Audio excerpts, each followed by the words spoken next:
Khalija dengan NPM 2019-015612 dan teman saya dari Nila Sari dengan NPM 2019-01500472. Kami di sini akan mengatakan tentang time token. Jadi materi time token itu memberikan suatu pembelajaran agar siswa tersebut menjadi aktif. Berikut cuplikan video yang telah kami buat. Silakan ditonton.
Bondan, hadir Bu.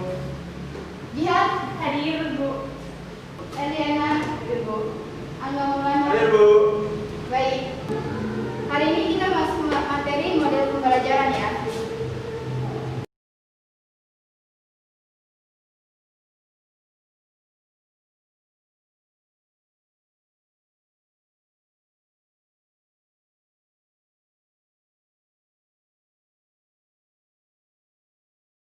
Mulai.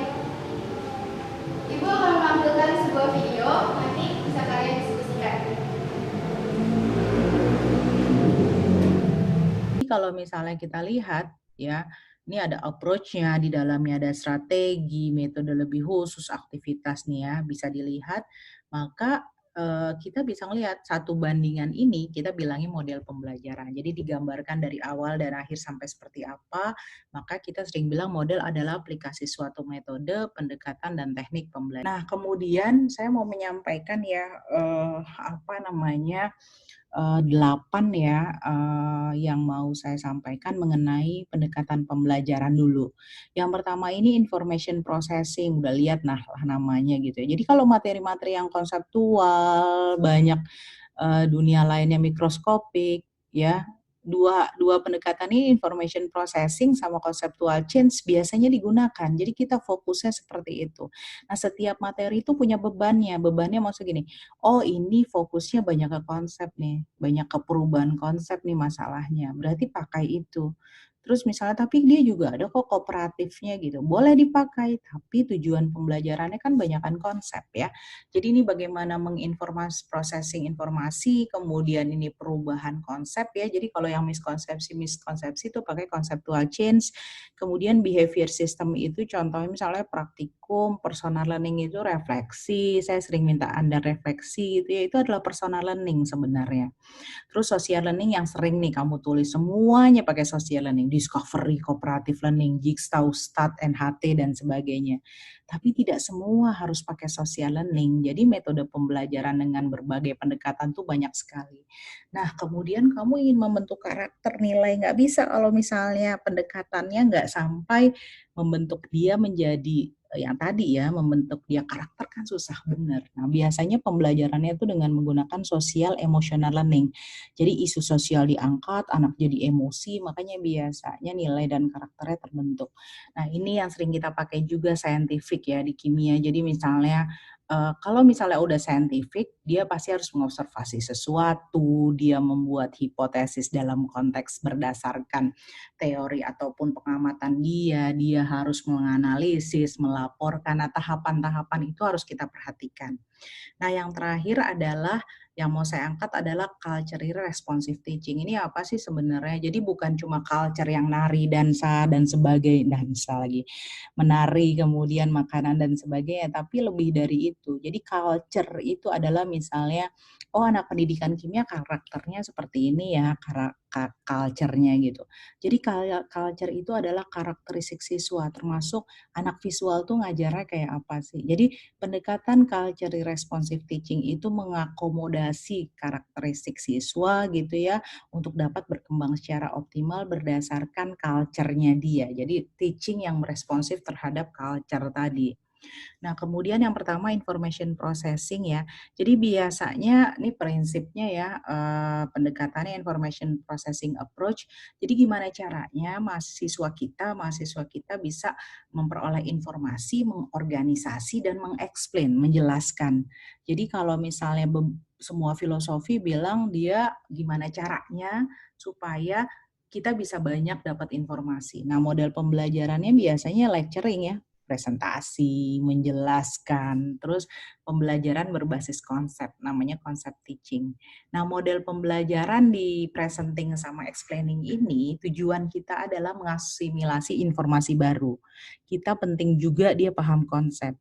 Kita ajarkan dia juga kebiasaan mendengar dan berpikir. Terus teorinya apa aja nih? Ada struktur dan organisasi pengetahuan, pembelajaran juga harus bermakna ya, jadi nggak harus ngomong terus dalam arti nggak ada maknanya, verbal, terus kita harus mempertimbangkan psikologi kognitif. Kognitif teori ini adalah kapan ya optimal untuk dijelaskan kepada siswa. Nah, metodenya itu ada ceramah, resitasi ya, pengulangan induktif, deduktif.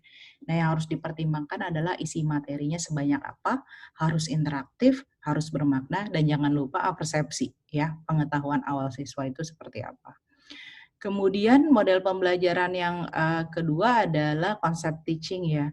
Jadi kalau banyak kan konsep, maka kita pakai konsep teaching model. Karakteristik konsepnya seperti apa? Berpikir logis, hot. Kita harus pikirkan juga komunikasi yang baik gitu ya. Nah, teori-teorinya ini ya, konsep higher order thinking level, the nature of concept. Nanti cari tahu konsep itu sebenarnya apa sih. Dan harus difikirkan human development. Usia SMA abstrak bisa diterima, tapi biar bagaimanapun sulit dia melihat dunia mikroskopik. Jadi penggunaan video bisa digunakan di sini.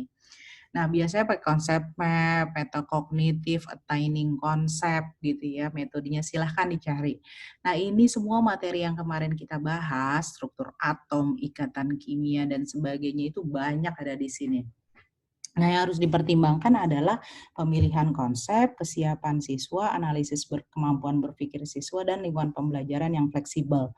Jadi kalau anaknya kelihatan sudah jenuh, kita kasih konsep juga kurang, ya berarti kita harus modifikasi lagi model pembelajarannya. Silahkan lihat model pembelajaran ini bisa ada di jurnal ya. Misalnya ikatan kimia biasanya metode apa sih, struktur atom apa sih, stokiometri apa sih, ya seperti itu. Nah, kemudian ada namanya conceptual change. Nah, biasanya ini conceptual change itu makanya sering dibilang different forms of representation knowledge. Ya, namanya juga conceptual change, perubahan konsep. Jadi, anak dianggap salah konsep karena berbeda dengan konsep yang dipahami oleh para ilmuwan. Ya, ilmuwan itu jadi standar.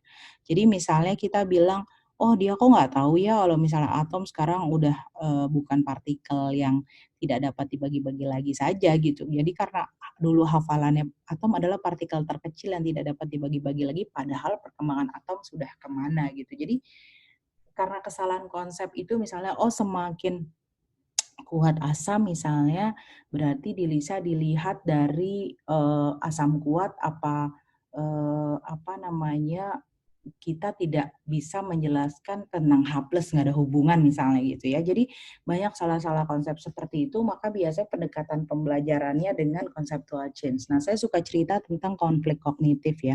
Jadi misalnya kalau bilang reaksi kimia itu kita sering pakai Ki dan PbSO4, jernih-jernih jadi berwarna gitu. Terus anak-anak tiba-tiba kita contohin lagi NaOH sama Cl, kok nggak ada warnanya? Terus kita tanya reaksi kimia nggak? Nah, otaknya akan konflik. Karena buat dia reaksi kimia itu harus ada perubahannya. Ternyata kok ada ya yang nggak berubah. Ya seperti NaOH dan NaCl tadi. Gitu ya. Nah, beberapa yang lain lagi ada generative learning, learning cycle ya biasa digunakan untuk mengubah konsep ini. Nah, ini beberapa tahapannya ya. Kalian bisa lihat gimana prinsipnya prior knowledge, establish the context, terus curiosity, investigasi, kemudian kita reflect juga pas di akhir udah hilang belum nih miskonsepsinya. Ya, ini learning cycle ya, ada 3E, 5E, 7E, saya buat juga 8E. Kalian bisa lihat gimana caranya supaya konsep itu bisa berubah.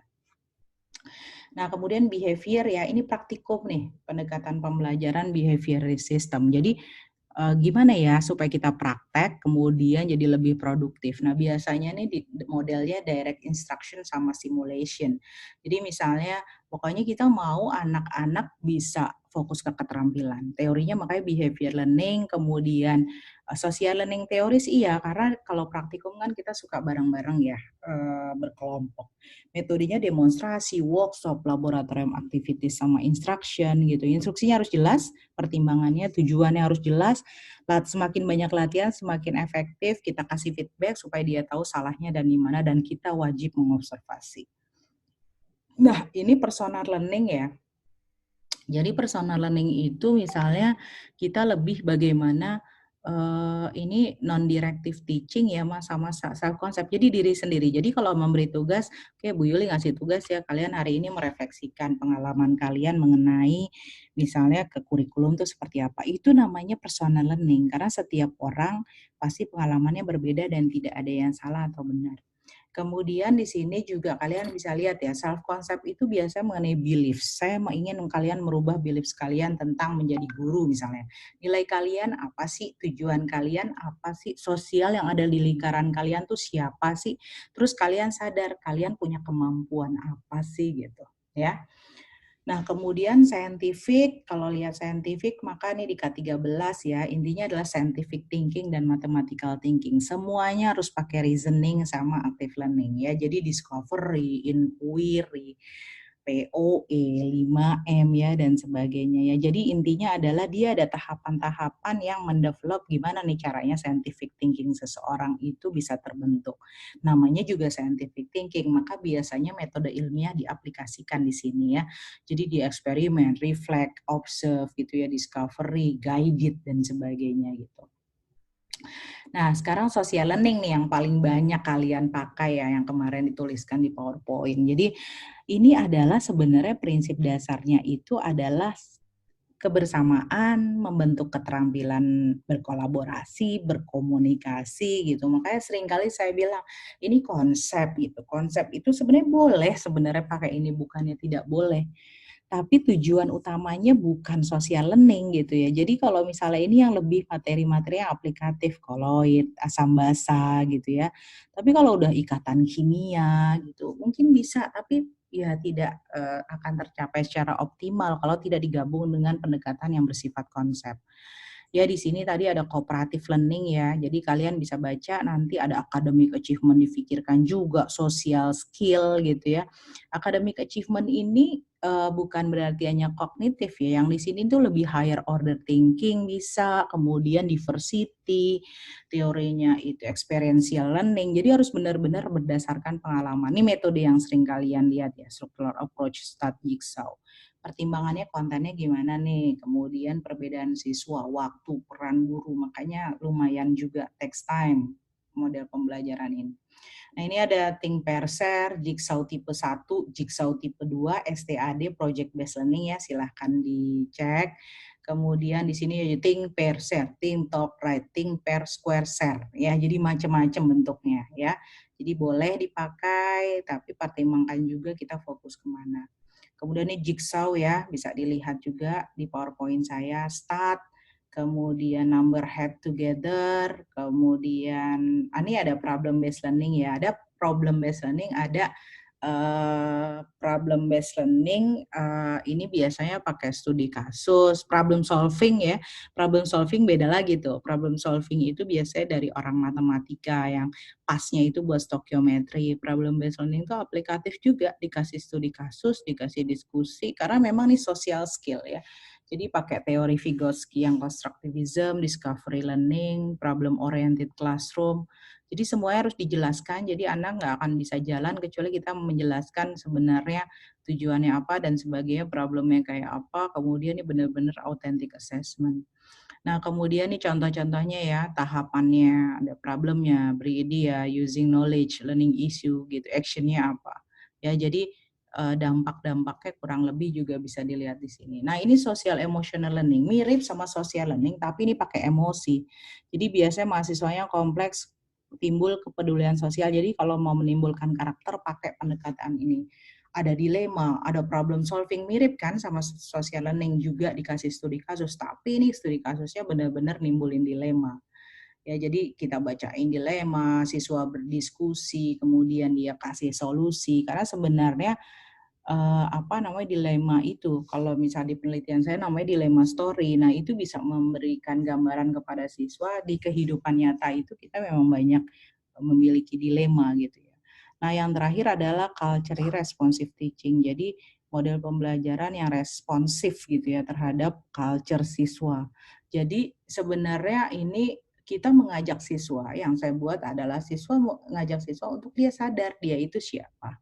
Kemudian culture understanding ya, culture understanding bisa juga sebenarnya pakai ethnochemistry ya, budaya dalam sudut pandang kimia. Tapi bisa juga misalnya dia paham tadi ini di self understanding kita tahu gaya belajar dia, culture latar belakang budaya dia, kita minta dia berkolaborasi, dikasih studi kasus, minta dia merefleksikan nilai apa, budaya apa yang berubahlah, kemudian bagaimana dia melakukan transformasi. Jadi model pembelajaran ini juga biasanya nggak sekali pertemuan ya, bisa 2 atau 3 kali pertemuan karena proses ini meaningful ya, meaningful dalam arti dia tahu dirinya, dia paham latar belakang dia seperti apa, dia melakukan kolaborasi, konflik dengan temannya, dia kritikal, akhirnya dia melakukan transformasi.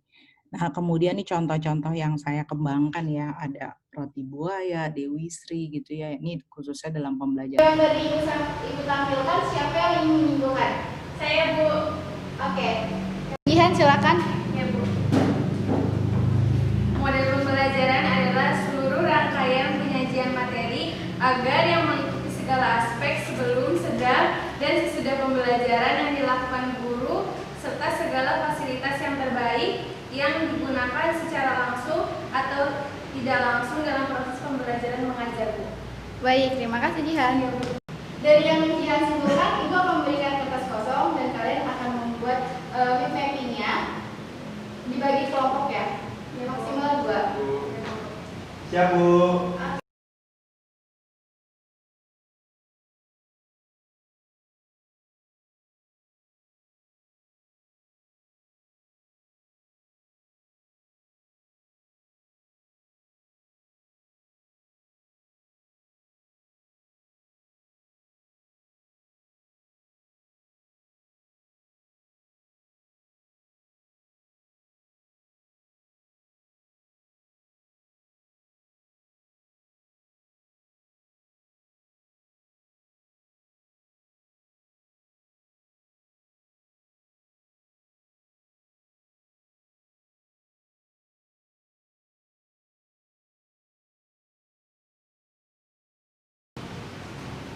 Dari hasil mind mapping yang kalian buat, siapa yang ingin mempresentasikan di depan?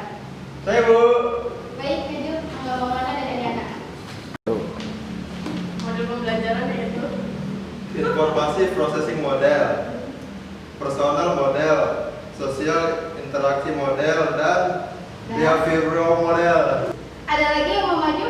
saya, Bu. Baik, Keju. Jadi untuk model pembelajaran itu ada 4. Yang pertama itu ada informasi processing model, terus juga ada personal model, ada social interaksi model, sama behavioral model.